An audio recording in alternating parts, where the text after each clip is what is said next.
Hey, welcome back. Thanks so much for being here. I am Erika Bell. I originally was going to make this video like a shorter video, and then I just kind of kept having ideas come to me, having more thoughts, and I was really kind of sitting with it a lot, and it's something I have been like personally struggling with. So I was like, let's just see about doing this as a little bit of a long form video. So here we go. Some tips for when you feel stressed out.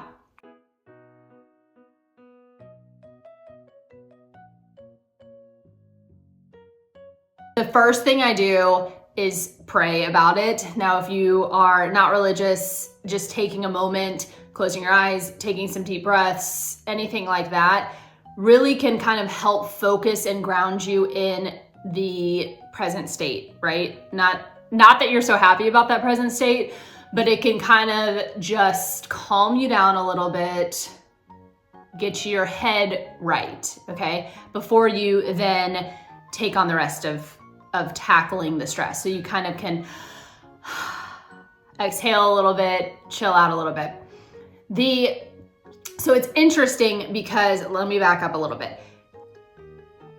With stress, I read something recently and it has stuck in my brain. Stress is feeling like you have more things to do than you have time to do it. If you already know this, if you heard that, if you're like, yeah, you're a dodo, disregard that, fast forward. I guess I just had never either thought about it like that or put it into that context, but it's like, yes, I don't know what the actual Webster's definition is, so I'll be candid about that, but that just makes sense. That is when I'm stressed out. When I am feeling like I have my to-do list is way longer than the hours in the day, that's when just things hit the fan, right?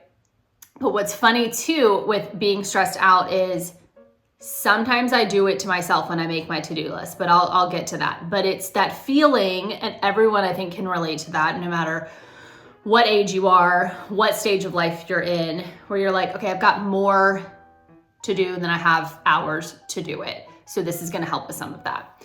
So after you take a minute, you pray, you kind of meditate, you take some deep breaths. The next thing we're gonna do is take pen to paper and write down the things you need to do, okay? If you are a digital person, yes, you can do this on your phone, but there is something that is so nice about actually writing down what is on our list, what can we do, and it really helps get these jumbled thoughts unjumbled out of your head onto something else. And I do not find that when I do it on like notes on my app, like on a notes app on my phone, that it works the same. There is something so powerful in actually writing it down. So you're going to take pen to paper and write out what you have to do, okay? Not only will, like I said, this will help unjumble your thoughts, then we're going to start putting them in order of importance, okay? So the next tip is then to take those things you have to do, you can rank them however you want, but the biggest takeaway from that, first of all, don't get stressed out by ranking how much you need to do, and because you're already stressed out about that. The biggest takeaway is to do the most important thing first. So you will have that list and you will then focus on the most important thing or things. But I love to take one thing, you take that most important task and do it. It may be your hardest one. It may be the one that's like the most urgent. It may be the one that you've been avoiding. It may be whatever the case. A lot of times, if there's things I dread, just ripping that Band-Aid off, it's so beneficial, right? Because not only do you get that thing out of the way, you're done with it, you then are like amped up and motivated to keep going. You're like, yes, I just did the hardest thing on my list, you know? And you're just like having this happy dance, right? And then you're like, all these other ones, walk in the park, right? Piece of cake.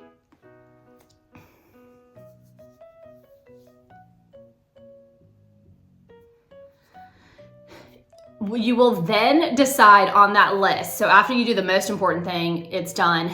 The other things on your list, you're going to decide if you're either going to do them or you're going to delegate. Which is it going to be? Because like we have kind of touched on already, like we only have a certain amount of numbers that you're actively going to be able to do these things in a day, okay?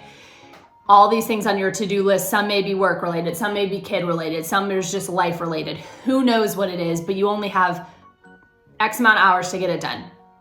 You are one person, okay? Give yourself some grace.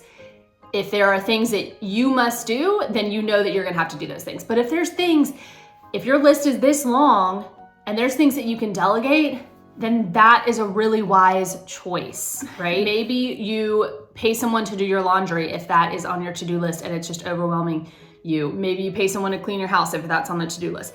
You decide what that's gonna look like. If you have a partner, if you have a spouse or a partner, or a Spartan, whatever, that can help you with some of those things, then delegate it to them. Delegate it to your kids. Help them, have them help you clean. Or if your kids are old enough to drive, have them run to the store and get groceries. I'm just using examples that pretty much everyone can relate to, right? Laundry, cleaning the house. Like, clearly those are maybe some of the things that I have been needing to do, right? It's always. So delegate some of those things to a loved one, a family member, or an outside source, someone that you have to pay. And now if you're looking at me and you're like, well, I don't have the money for that, totally understand. First of all, can you either hire someone for cheap, for inexpensive? Is there a kid on your block that needs volunteer hours? Can you, I don't know. Can you get a mom's helper who is like a younger kid that's kind of training to help be a babysitter? Whatever it is, there's either inexpensive ways to find those things, or is it worth the money? Is it worth spending a little bit more money so that you can, kind of exert your energy elsewhere? Like I touched on a little bit too, you will not be able to get everything done. If you are like me, your list just continues. I don't have a day where I shouldn't say that. I have very few days where I'm like, oh, I've completed everything on my list and I just got it all done. Now I know this is something that I am personally working on, because I get to a point where it's like, it's never enough. Like, there's always something to do at your house. There's always something more you can do with your kids. There's always something more that you can do with your business. If you're self-employed, it's never over, right? And so I continue to add to my list, and then I get really burnt out and frustrated because it's never ending, right? It's constant. And I get it. I do it to myself. So that is something that I'm working on. And you may want to identify that as well for yourself. Give yourself just a couple things each day. Be able to have the satisfaction of checking everything off your list so that you don't get discouraged and you don't get burned out. So take, for example, my kids both still nap.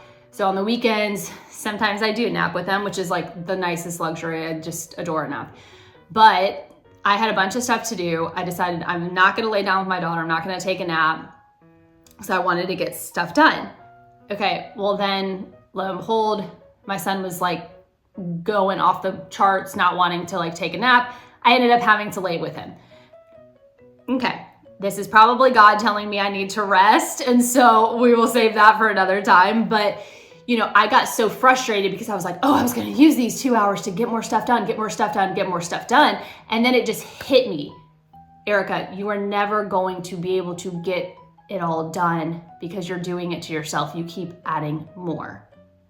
I have a very hard time kind of relaxing and resting, and there's guilt involved with it. Maybe you can relate to that too. Again, I am working through a lot of that. But it's good to identify and kind of know, like, this is what I struggle with. This is where I'm at. So just giving myself those things to do, the most important things, a few things to do, and being done with it, I think is going to be really, really beneficial. And then the last thing, rest or do something that you enjoy. If you are feeling stressed out, rest.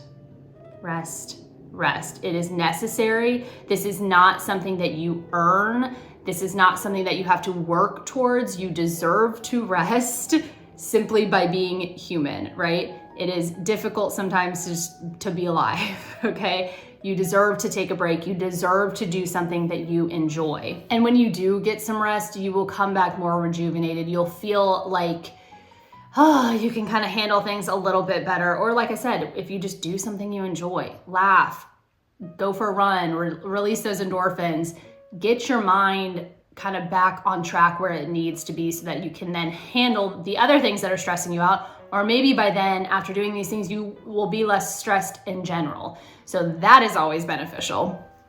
So you tell me, what are some tips that you use for just managing your stress just on a daily basis, or when it just kind of reaches its all-time peaks, which we never want to get to, but sometimes it does.